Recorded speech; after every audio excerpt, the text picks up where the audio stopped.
శ్రీ విఘ్నేశాయ నమః. శ్రీ గురుభ్యో నమః. మహాసరస్వతి అన్న నమః. నమస్కారం అండి. ఎలా ఉన్నారు? 3 నెలల తర్వాత మళ్ళీ మన ఛానల్కు రాసులు చెప్తున్నానండి. దానికి కారణం ఏమిటంటే ఒక నూతన గృహాన్ని నిర్మించుకోవడం జరిగింది. ఆ పని ఒత్తిడి వల్ల చేయలేకపోయాను. ఈరోజు వృషభ రాశి వారికి ఫిబ్రవరి మాసంలో ఎలా ఉండబోతుంది, మొదటి వారం ఎలా ఉంటుంది, రెండవ వారం ఎలా ఉంటుంది, మూడవ వారం ఎలా ఉంటుంది, నాలుగవ వారం ఎలా ఉంటుంది అంశాన్ని మాట్లాడుతున్నానండి. ఈ యొక్క వృషభ రాశి వారు ఎవరైతే ఉంటారో వారికి కృతిక 3 పాదాలు, రోహిణి 4 పాదాలు, మృగశిర 2 పాదాలు కలుపుకుంటే అది కృతిక రాశులకి వృషభ రాశిలోకి వస్తుంది. ఈ వృషభ రాశి అధిపతి, ఒక రాశికి అధిపతి ఉంటాడండి. ఆ అధిపతి ఎవరంటే శుక్రుడు. ఈ వృషభ రాశిలో ఉన్నవారు ఎవరైనా కానీ వారు జన్మతః కొంత ఆర్థికంగా ఉంటారు. వారు కష్టపడితే మాత్రం మంచి అద్భుతమైన ఫలితాలు వస్తాయి, మంచి జ్ఞానం కలిగి ఉంటారు. వారి ఈ మాసంలో వారికి ఎలా ఉండబోతుంది, ఏ గ్రహాలు కలిసి వస్తున్నాయో చూద్దాం. వీరికి రవి 10వ ఇంట ఉన్నాడు, కుజుడు 2వ ఇంట ఉన్నాడు, బుధుడు 10వ ఇంట ఉన్నాడు, గురుబలం లేదు, శుక్రుడు 11వ స్థానంలో ఉన్నాడు, రాహు 11వ స్థానంలో ఉన్నాడు. ఇలా ఉంటే ఏం జరుగుతుంది? గురుబలం కనుక లేకుంటే శుభకార్యాలు, వివాహాలు అవన్నీ ఆగిపోతాయండి, సరిగా జరగవు. మీరు ఎంత ప్రయత్నించినా కానీ వివాహ బలం ఉండదు. గురుబలం లేకుంటే వివాహం జరగకపోవడం అనేది సహజం. చాలామందికి ఆ విధంగా ఎన్నో వందల సంవత్సరాల నుంచి చెప్పడం జరుగుతుంది. పెద్దలు చెప్పింది మనం చెప్తూ ఉన్నాం. ఇకపోతే శుక్రుడు ఏకాదశ స్థానంలో ఉన్నాడు. శుక్రుడు ఏకాదశ స్థానంలో ఉన్నప్పుడు ఆర్థికంగా లాభపడడం, బ్రహ్మాండమైన లాభాలు రావడం, అవన్నీ వెసులుబాటు జరుగుతూ ఉంటుంది. ఇకపోతే వీరికి బాగా కలిసి వచ్చే దాంట్లో శుక్రుడు ఒక్కడే ఉన్నాడు, కుజుడు కూడా సరిగా లేడు. ఏదైనా పనులు చేయాలనుకుంటే మొదటి వారం కంటే రెండో వారం కంటే 3-4 వారాలలో మీకు మంచిగా కలిసి వస్తుంది. కాబట్టి ఆ పనిని మీరు 3వ వారం కానీ 4వ వారం కానీ మీకు అనుకూలం. మొదటి వారం పనులన్నీ కూడా ఆలస్యం అయిపోతాయి, మీరు చేసుకున్నది కాదు. రెండవ వారంలో కొంత పుంజుకుంటుంది. 3-4 వారాలలో ఫలితాలు వస్తాయి.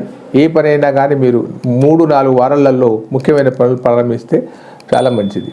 ఇకపోతే ఈ వృషభ రాశి వారు ఎవరైనా కానీ మనకు గోచార రీత్యా ఏదైనా అంచనా వేసినప్పుడు తాత్కాలికంగా అంటే కొద్ది రోజులకు మాత్రమే మనం చేయగలుగుతాం. గురు బలం ఉంటే 1 సంవత్సర కాలం, అదే శని బలం ఉంటే 2.5 సంవత్సరాల కాలం, అదే కనుక మిగతా గ్రహాలు ఉంటే 2.5 సంవత్సరాల కాలం మనకు కలిసి వచ్చే అవకాశాలు ఉంటూ ఉంటాయి.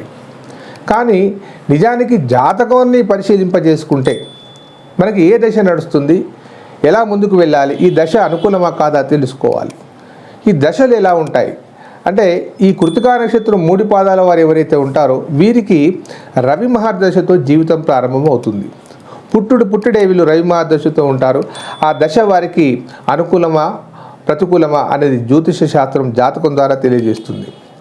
ప్రతి జీవికి, ప్రతి ఒక్క రాశికి, ప్రతి ఒక్క నక్షత్రానికి దశలు ఉంటాయి. ఈ యొక్క కృతికా 3 పాదాల వారు వృషభ రాశి వారు ఎవరైతే ఉన్నారో వారికి రవి మహర్దశతో జీవితం ప్రారంభమై రవి 6 సంవత్సరాలు, చంద్రుడు 10 సంవత్సరాలు, కుజుడు 7 సంవత్సరాలు, రాహు 18 సంవత్సరాలు, గురువు 16 సంవత్సరాలు, శని 19 సంవత్సరాలు, ఇలా వారి జీవితం సాగిపోతూ ఉంటుంది. అయితే ఇప్పుడు ఈ వృషభ రాశి వారు ఎవరైతే ఉన్నారో అంటే ఉదాహరణకు ఒక 33 సంవత్సరాలు ఉన్నవారు ఎవరైనా ఉంటే వారికి కుజ మహర్దశ వెళ్ళి రాహు మహర్దశ ప్రారంభమవుతుందని అర్థం. రాహు మహర్దశలో ఎలా ఉంటుంది జీవితం? రాహు మహర్దశలో చాలా ఇబ్బందికరంగా ఉంటుంది. ఉద్యోగాలు సరిగా రావు, ట్రాన్స్ఫర్స్ అయిపోతాయి, మానసికమైన ఇబ్బందులు జరుగుతాయి, వ్యసనాలకు తాగుడుకు బానిసలు అవ్వడం ఇవన్నీ జరుగుతూ ఉంటాయి. కాబట్టి ఆ దశ అనుకూలమైంది కాదు. కొంతమందికి ఆ దశ అనుకూలంగా ఉండవచ్చును. జాతకంలో కనుక మంచి స్థానాల్లో కనుక రాహు ఉంటే అది కూడా యుగ కారణమే అద్భుతమైన ఫలితాలను ఇస్తుంటుంది. ఈ గ్రహము మంచిది, ఈ గ్రహము చెడుది అని జ్యోతిష శాస్త్రం ఎక్కడా చెప్పలేదు.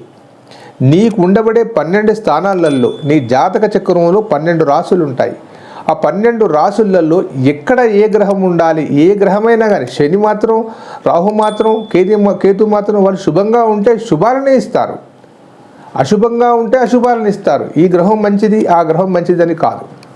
నీ జాతకంలో ఎవరెవరు ఎక్కడ ఉన్నారు, వారి దశ ఎప్పుడు నడుస్తుంది, వారి అంతర్దశ ఎప్పుడు నడుస్తుంది, అది తెలుసుకుంటే మనకు చాలా రోజులు లాభంగా ఉంటుంది. కానీ మనం అది కాకుండా కేవలం ఒక గోచారాన్నే పట్టుకొని కనుక మనం చేస్తే అభివృద్ధిలోకి రాలేం. ఇకపోతే రోహిణి 4 పాదాల వారు, ఈ వీరికి చంద్రమహాదశతో జీవితం ప్రారంభమవుతుంది. చంద్రుడు 10 సంవత్సరాలు ఉంటాడు, కుజుడు 7 సంవత్సరాలు, రాహు 18 సంవత్సరాలు, గురువు 16 సంవత్సరాలు, శని 19 సంవత్సరాలు, బుధుడు 17 సంవత్సరాలు.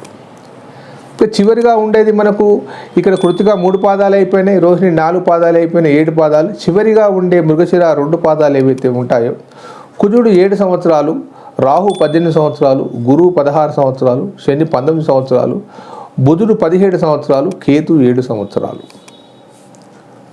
అంటే సుమారుగా ఎవరైతే 25 దాటిన వారు ఉంటారో ఈ యొక్క వృషభ రాశి వారికి గురుమహాదశ ప్రారంభమవుతూ ఉంటుంది. అంటే ఒకే రాశికి దశలు వేరువేరుగా ఉన్నాయి చూడండి.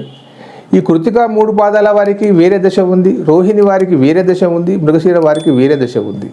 ఒక రాశి వారికి ఒకే దశ నడవాలని రూల్ లేదు. ఎందుకంటే వారి ఎక్కడ ప్రారంభమైంది వారి జీవితం అనేది ఉంటుంది.